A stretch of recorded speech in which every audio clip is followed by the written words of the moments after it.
Que a graça e a paz do Senhor Jesus sejam com todos os que estão conectados conosco para esse tempo especial na presença do Senhor.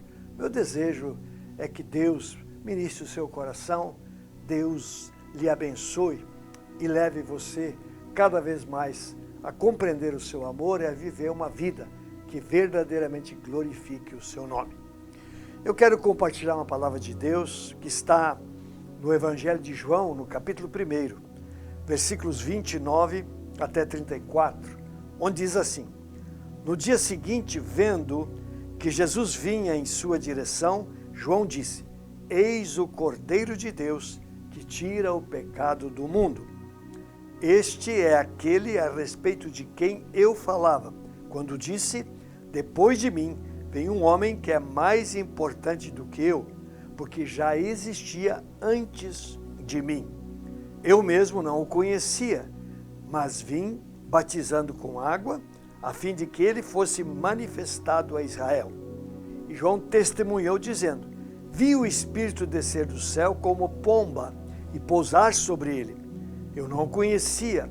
Aquele, porém, que me enviou a batizar com água, me disse: Aquele sobre quem você vir descer e pousar o Espírito, esse é o que batiza com o Espírito Santo. Pois eu mesmo vi e dou testemunho de que ele é o Filho de Deus. Essa semana se falou muito em João. Foi a festa de São João. Nós não cremos em santos, mas com certeza a gente mencionar algumas coisas e lembrar o ministério de João Batista é muito interessante. E aqui, nesse trecho que eu li, João Batista, ele faz algumas afirmações a respeito de Jesus que são extremamente importantes, porque ele foi enviado exatamente para ser o precursor da vinda do Messias. João Batista veio para abrir o caminho para que então Jesus pudesse ingressar no seu ministério e pudesse realizar a obra que Deus havia colocado nas mãos de Jesus para realizar. E João Batista, ele entendeu o seu chamado e procurou cumpri-lo da melhor maneira possível. E aqui, no texto, eu quero destacar 3 afirmações que João Batista fez a respeito de Jesus, que são importantes e dizem respeito a cada um de nós. Primeira delas, eu vou começar pelo último versículo, onde diz: Pois eu mesmo vi e dou testemunho de que ele é Filho de Deus. Esse Jesus, que João Batista foi o precursor, ele é o Filho de Deus. E João Batista libera esta palavra diante das pessoas que ali o circundavam. E essa afirmação, ela é extremamente importante. Aquele Jesus que estava entrando na história, que estava para iniciar o seu ministério público, ele não era uma pessoa qualquer, ele era o Filho de Deus. E para fundamentar essa verdade, é importante talvez a gente olhar 2 textos. O primeiro deles que está em Lucas, capítulo 1, quando um anjo se apresenta para Maria. Aqui diz: E aproximando-se dela, o anjo disse: Salve, agraciada, o Senhor está com você. Mas a gente diz: Mas o anjo lhe disse: Não tenha medo, Maria, porque você foi abençoada por Deus. Você ficará grávida e dará à luz um filho, a quem chamará pelo nome de Jesus. Este será grande, será chamado Filho do Altíssimo. Deus, o Senhor, lhe dará o trono de Davi, seu pai. Ele reinará para sempre sobre a casa de Jacó, e o seu reinado não terá fim. O anjo disse: O Espírito Santo virá sobre você, e o poder do Altíssimo a envolverá com a sua sombra. Por isso também, o ente santo que há de nascer será chamado Filho de Deus. Então nós vemos claramente aqui na anunciação feita pelo anjo a Maria de que ela seria mãe do Salvador, de que essa concepção seria sobrenatural. O anjo diz aqui, o Espírito Santo virá sobre você, o poder do Altíssimo a envolverá como a sombra. E então ela seria engravidada pelo Espírito Santo e carregaria no seu ventre o Filho de Deus até que ele nascesse e entrasse na história dessa humanidade. Então, vemos aqui claramente as colocações do próprio anjo de que aquele ente que nasceria de Maria é o Filho de Deus. Por isso João, quando está lá mais adiante, apontando para Jesus, ele diz, este é o verdadeiro Deus. E um outro texto que também diz a ver com o nascimento de Jesus está em Mateus, no capítulo 1, quando Deus dá um sonho a José. José era o noivo de Maria, eles se casariam em breve e, de repente, Maria apareceria grávida e não era de José, para que José não se desesperasse, para que José não tirasse conclusões equivocadas, Deus lhe dá um sonho. E nesse sonho Deus lhe falou o seguinte, José, filho de Davi, não tenha medo de receber Maria como esposa, porque o que nela foi gerado é do Espírito Santo. Ela dará à luz um filho e você porá nele o nome de Jesus, porque ele salvará o seu povo dos pecados dele. Ora, tudo isso aconteceu para se cumprir o que foi dito por meio do profeta. Eis que a Virgem conceberá e dará luz a um filho, e ele será chamado pelo nome de Emanuel. E Emanuel significa Deus conosco. Então são dois textos que comprovam, ou que afirmam, ou que testificam que esse Jesus que estava ali diante de João Batista era verdadeiramente o Filho de Deus. Por isso, João Batista aponta para Jesus, quando Jesus se apresenta para ser batizado, e lhe diz, este é o verdadeiro Deus, ele é o Filho de Deus. Então, é uma primeira verdade sobre Jesus. Jesus não era uma pessoa qualquer, ele havia sido enviado por Deus, porque sobre ele estava uma tarefa muito sublime, extremamente importante, e que somente um Filho de Deus poderia realizar.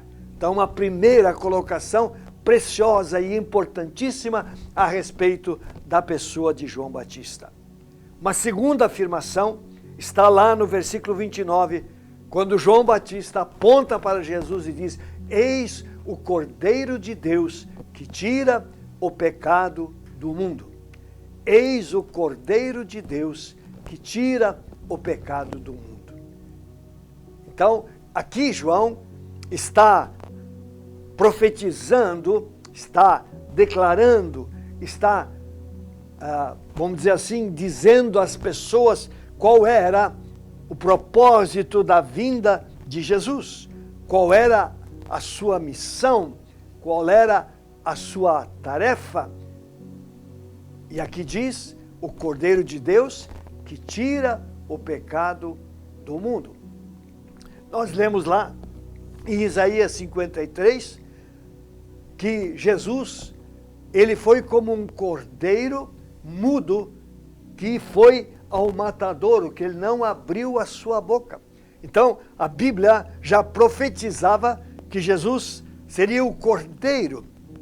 E o cordeiro também era o animal sacrificado nos sacrifícios do Velho Testamento para perdão de pecados. Portanto, era um animal conhecido e o que se fazia, o sacrifício dos animais, era extremamente importante, porque para que alguém fosse perdoado, era necessário que um cordeiro fosse sacrificado e o sangue fosse aspergido sobre o altar, para que então o perdão fosse liberado àquela pessoa, ou então o sangue de um cordeiro sendo introduzido no Santo dos Santos, aspergido sobre ali o propiciatório, sobre a tampa da arca, uma vez por ano, para que os pecados de toda a nação de Israel fossem perdoados. Então, quando João fala em Jesus como o Cordeiro de Deus, era uma figura familiar àquelas pessoas que estavam ouvindo. Por quê? Porque o Cordeiro era o animal sacrificado pelos pecados no Antigo Testamento. Mas só que agora João diz, este aqui é o Cordeiro de Deus. Portanto, ele está dizendo, este veio para dar a sua vida. E nós conhecemos a história de Jesus, como ele de fato, lá no final do seu ministério, ele é preso, ele é julgado, ele é condenado e ele é crucificado. Ele dá a sua vida, ele se torna verdadeiramente o Cordeiro de Deus. E ele morre para quê? Para tirar os pecados da raça humana. Jesus tomou sobre si a culpa e o pecado de toda a humanidade. Jesus pagou o preço do resgate de toda a humanidade diante do Pai. E quando Jesus ressuscita, o Pai diz, é uma forma, pelo gesto, pelo ato da ressurreição, porque não foi Jesus que ressuscitou, foi o Pai que ressuscitou a Jesus. O Pai está dizendo, Jesus, meu filho, eu aceito o teu sacrifício em favor da humanidade. O perdão está liberado para aquele que crê. Que coisa linda! Então, João aponta para Jesus e diz, este é o Cordeiro de Deus que tira o pecado do mundo. Por isso, quando você e eu cremos em Jesus, quando você e eu entregamos a nossa vida a Jesus, nós o fizemos porque nós entendemos que Jesus tomou o nosso lugar na cruz, que Jesus pagou o preço do nosso resgate, e nós cremos nesta obra, entregamos a nossa vida e temos certeza que os nossos pecados foram perdoados, que nós fomos reconciliados com o Pai e que nós hoje somos filhos de Deus, que temos pleno acesso ao trono por esse vivo e santo caminho, como diz o autor da carta aos Hebreus, que é Jesus, o Filho do Deus Todo-Poderoso. Então, uma segunda afirmação de João Batista a respeito de Jesus, eis o Cordeiro de Deus que tira o pecado do mundo. Mas tem uma terceira afirmação que está aqui no versículo 32. João testemunhou dizendo, vi o Espírito descer do céu como pomba e pousar sobre ele. Então, eu não o conhecia. Aquele, porém, que me enviou a batizar com água, me disse, aquele sobre quem você vir descer e pousar o Espírito, este é o que batiza com o Espírito Santo. Aqui está sendo liberada uma palavra para aquilo que Jesus faria depois que ele subisse aos céus. Mas um dos propósitos também da vinda de Jesus era, ao ele sair deste mundo, retornar ao Pai, deixar uma unção, deixar uma capacitação aos discípulos para que eles pudessem dar continuidade à obra que o Senhor havia realizado aqui nesta terra, que o Evangelho pudesse ser pregado com graça, com unção, com sabedoria, com autoridade. E essa promessa, ela se cumpre no dia de Pentecostes. Um pouquinho antes do Pentecostes, ou até um pouquinho antes, no dia em que Jesus sobe aos céus, ele reúne os seus discípulos e lhes diz uma palavra. Ele diz, não saiam de Jerusalém até que vocês recebam a unção, até que vocês recebam do Pai a promessa. E eles permanecem em Jerusalém, orando no cenáculo, buscando a presença do Senhor. E então, naquela manhã de Pentecostes, essa promessa se cumpre, quando o Espírito Santo desceu sobre aqueles 120, todos foram cheios do Espírito. passaram a falar em novas línguas, conforme o Espírito Santo lhes concedia que falassem. E a partir daquele dia, a história daqueles homens foi radicalmente transformada. Pessoas, talvez temerosas, pessoas não habilitadas efetivamente para realizar a obra de Deus, foram ungidas, foram capacitadas, veio uma coragem, uma disposição, enfim, veio uma habilitação celestial sobre eles, para que eles pudessem cumprir o seu chamado, que era dar continuidade àquilo que Jesus havia estabelecido aqui na terra. E eles saíram pelo mundo para pregar o Evangelho. Nós lemos Atos dos Apóstolos, ficamos impressionados com essa unção que veio sobre eles. Como a palavra foi pregada com sabedoria, com autoridade, e milhares se convertendo ao Senhor Jesus Cristo. Como aqueles homens estavam habilitados para se mover em milagres, sinais, prodígios e maravilhas. O texto diz em Atos que por onde quer que Pedro passasse, se a sombra dele tocasse em alguém, essas pessoas eram libertas e curadas. Imagina que coisa fantástica, que autoridade o Espírito Santo, que poder o Espírito Santo deu àquelas pessoas. Mais adiante, Paulo, ele fala a respeito dos dons do Espírito, dons concedidos pelo Espírito Santo, palavra de sabedoria, palavra de conhecimento, fé, dons de curar, milagres, profecia, discernimento de espíritos, línguas estranhas ou variedade de línguas e capacidade para interpretá-las. Deus deu uma unção à igreja para que ela pudesse se mover no sobrenatural. Deus equipou a igreja para que ela pudesse cumprir o seu chamado de pregar o Evangelho e levar Jesus àqueles que ainda não o conhecem. Mas também esse mesmo Espírito, ele concede o fruto, isso é, ele leva aqueles que são cheios da sua presença a uma vida de santidade, porque nós vivemos num mundo de trevas, de pecado, a maldade nos rodeia, e para nós andarmos à luz da palavra de Deus, nós precisamos dessa unção, dessa presença do Espírito. Por isso, lá Paulo, em Gálatas capítulo 5, a partir do verso 22, ele fala do fruto do Espírito. São 9 aspectos desse fruto. E ele fala em amor, alegria, paz, longanimidade, benignidade, bondade, fidelidade, mansidão e domínio próprio. Os nove aspectos do fruto do Espírito, que são obra do Espírito Santo no coração daqueles que creem e se dispõem a andar na sua presença, a viver e andar no Espírito Santo. Então João, veja lá atrás, há anos atrás, ele aponta para o Messias e ele diz: esse é aquele que batiza com o Espírito Santo. Esse é o nosso Jesus. E como eu disse no começo, João Batista, ele foi enviado exatamente para ser o precursor, aquele que iria preparar o caminho para a vinda do Messias e a preparar a Palestina, aquela região, para o ministério de Jesus Cristo. Por isso, quando ele está prestes a batizar Jesus e, consequentemente, ele sair de cena, porque logo depois ele foi preso e um pouco mais adiante ele foi decapitado.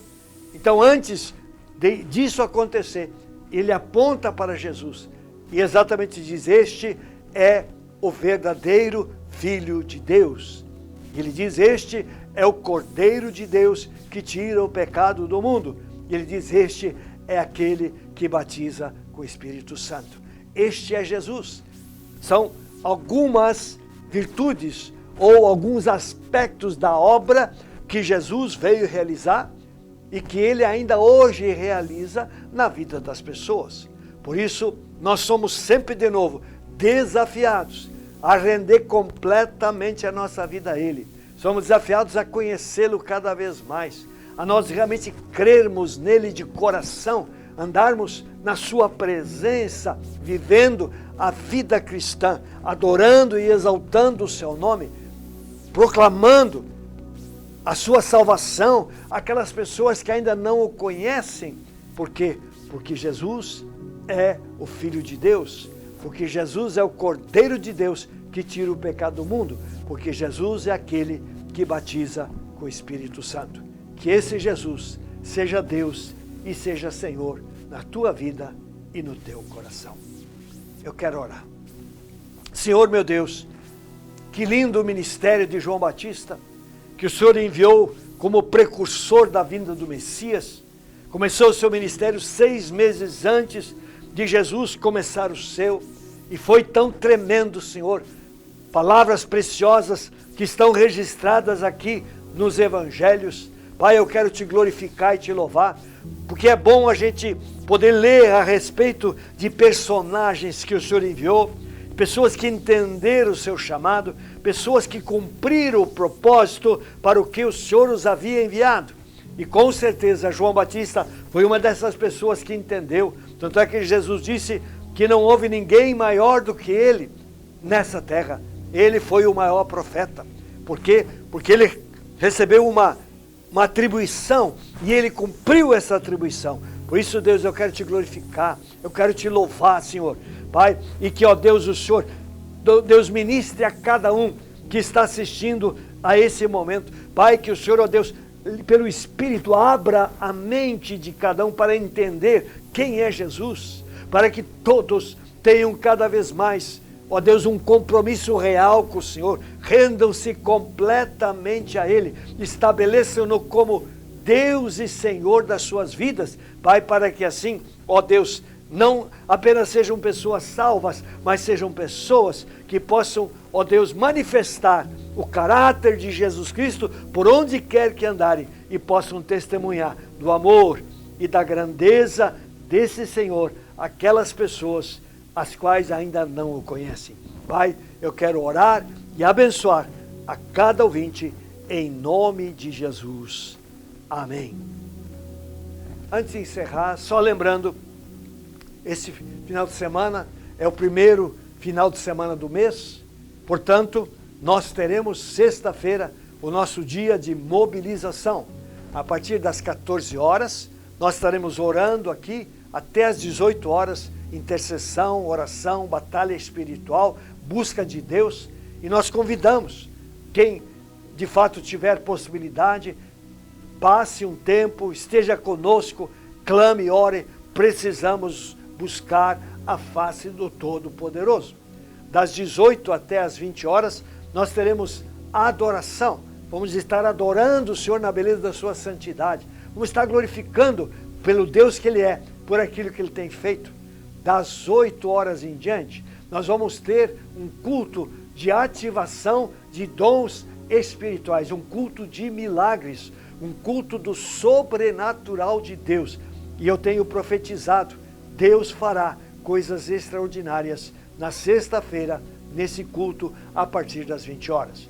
E a partir das 22 horas, nós continuamos até a meia-noite com adoração, com intercessão, com busca de Deus. Você é nosso convidado, das 14 até as 24 horas, um tempo sério, comprometido na presença do Todo-Poderoso. No final de semana, nossas atividades são normais. Sábado, o encontro dos jovens, o culto dos livres, venha, seja abençoado. Domingo, 2 cultos com celebração da ceia, primeiro domingo do mês, cultos com celebração da ceia. Venha ter comunhão com os irmãos, venha adorar o Senhor juntamente com os irmãos e venha receber de Deus aquilo que Ele tem preparado para você neste final de semana.